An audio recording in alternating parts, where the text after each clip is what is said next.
तारा नवंबर में रिलीज के लिए तैयार है। आइए उनसे बातचीत करते हैं। करण जी, आपका हमारे शो भोपाल में बहुत बहुत स्वागत है। Thank you.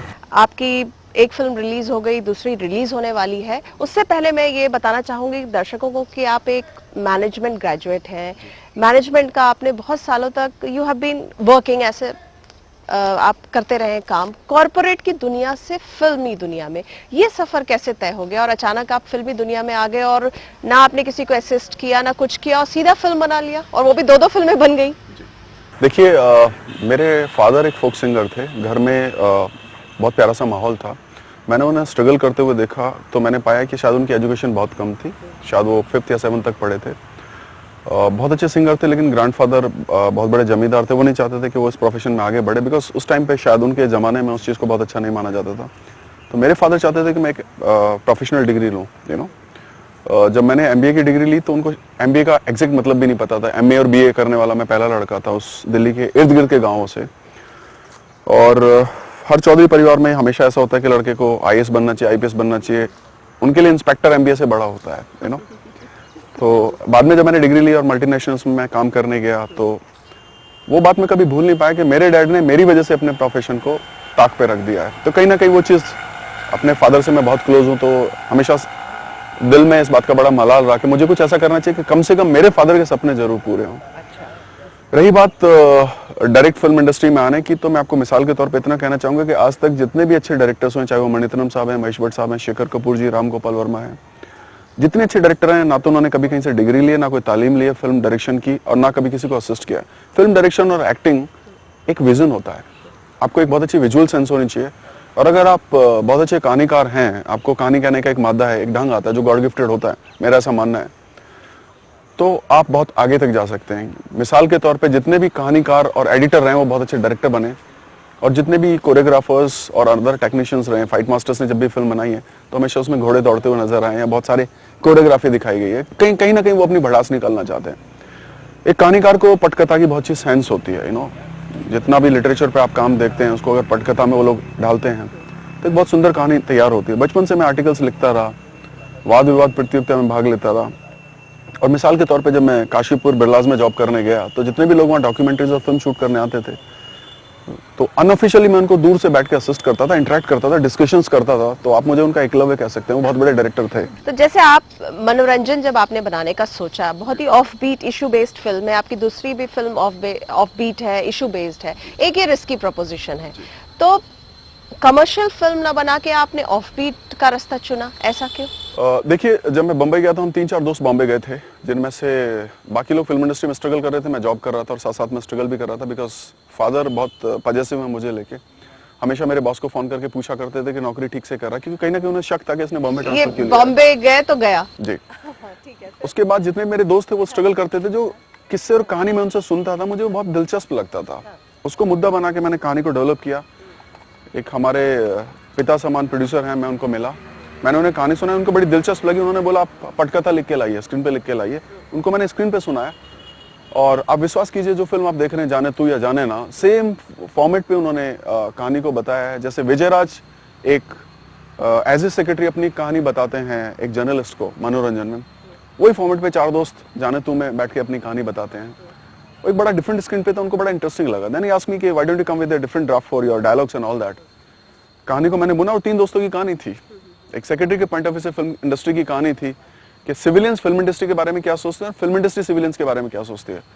और उस फिल्म को इतना क्रिटिकली एक्लेम मिला कि इंडस्ट्री में कई बड़े कॉर्पोरेट हाउसेज ने उस फिल्म के ट्रायल देखे, और फाइनली इरॉज ने ओमकारा जैसी बड़ी फिल्म के बाद उस फिल्म को खरीदा, और फिल्म चर्चा में आई क्योंकि विजयराज ने एक ऐसे सेक्रेटरी की भूमिका निभाई थी जो टॉप पे होने के बावजूद आज गुमनामी में खो गए हैं, और पेशाब करते हुए उनको एक नामी फिल्म मैगजीन का पत्रकार उनको स्पॉट करता, और जब उन्हें सुब्बू जी कहता था, देख भैया जी मत बोलना, जो अगर कोई जी बोले तो सोचो मतलब है, क्या मतलब है तेरा। और वहां से फिल्म शुरू होती थी। वो लोगों को इतनी पसंद आई।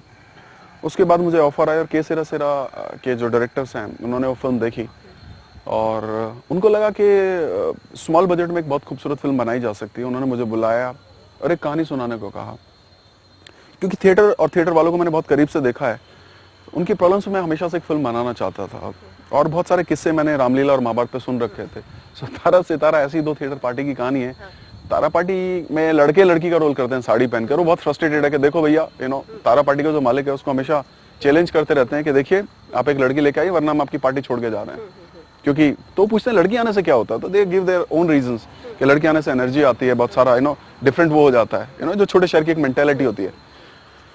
सितारा पार्टी एक ऐसे 5 प्रोफेशनल्स की कहानी है जिनको टी नोलन साहब जो थिएटर गुरु में पकड़ के लाते हैं, उनको सुधारने के चक्कर में तारा पार्टी भी बिगड़ जाती है। तो बहुत गहरी बात एक व्यंग के रूप में हमने कही कि आदमी 17 साल का हो या 70 साल का हो हमेशा मेन लीड करना चाहते हैं। और नंबर 2, क्यों थिएटर के साथ वही व्यवहार किया जा रहा है जो आज तक हॉकी का किया जाता था क्रिकेट के सामने।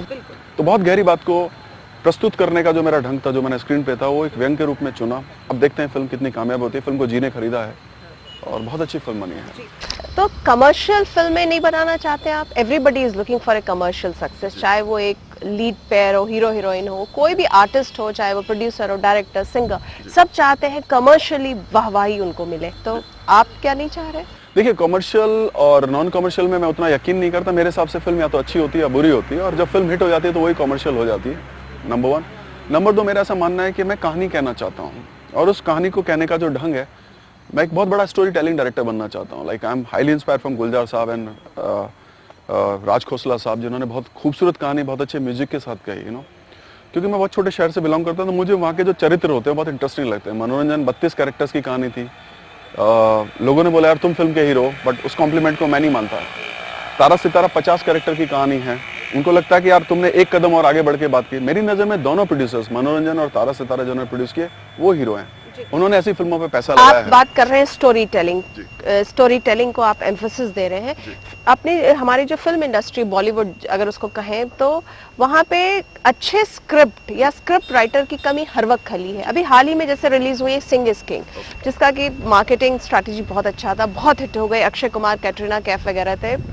तीन दिन के कलेक्शंस बोलते हैं माइंड ब्लोइंग, तो उसके बाद चौथे दिन उसका ग्राफ गिरने लगा, और इसका एक ही कारण कहा जाता है कि लैक ऑफ गुड स्क्रिप्ट। तो स्क्रिप्टिंग क्यों नहीं हम अच्छा कर पा रहे हैं? हिंदी फिल्म इंडस्ट्री में स्क्रिप्ट, स्टोरीज क्यों नहीं अच्छी हो पाती? देखिए, कहानी बहुत अच्छी है और मैं पूर्णतः आपसे सहमत नहीं हूँ। मेरे हिसाब से पटकथा अच्छी नहीं कही जा रही है।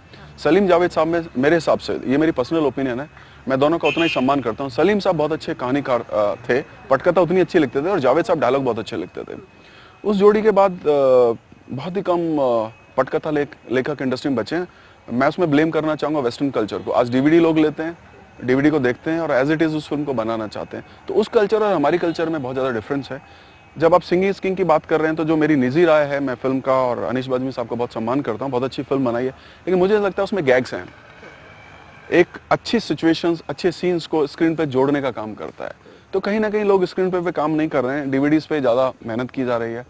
लोग बाहर जाते थे, एक 1.5 साल स्टोरी पे काम करते थे, लिटरेचर को मुख्य रूप बनाते थे। आज लोगों के पास शायद स्टोरी के लिए टाइम नहीं है, उनको कोई पैसा देना नहीं चाहता है। लोग बस किसी तरह फिल्म को जबरदस्ती हिट कर देना चाहते हैं, तो कहीं ना कहीं मुख्य धारा से हटने का जो रीजन है वो इकोनॉमिक्स इमोशंस पे हावी हो गई है, इतना मैं कहना चाहता हूँ। इकोनॉमिक्स इमोशंस पे। तो ये अच्छी स्क्रिप्ट आए दोबारा हिंदी फिल्म इंडस्ट्री में, अच्छी स्टोरीज आए, इसके लिए क्या हो सकता है? देखिए, आज जो बहुत गुणी लोग थे उनको दरकिनार किया जा रहा है, उसकी जगह चाटुकारिता और कॉर्पोरेट कल्चर ने ले ली है। एक आदमी को 31 और 41 करोड़ ऑफर कर दिए जाते हैं, तो फिर जाहिर सी बात है वो, शायद मुझे लगता है कि वो कहानी पर उतना ध्यान देगा नहीं। आज भी आप लिटरेचर पे चाहिए, हमारे इतने अच्छे राइटर्स हैं, इतनी अच्छी हमारी संस्कृति है, इतने अच्छे नॉवेल्स हैं, कोई इनको पढ़ने की जरूरत नहीं उठाना चाहता है। मैं चाहता हूँ कि लोग जाएं, उन स्टोरीज को समझें,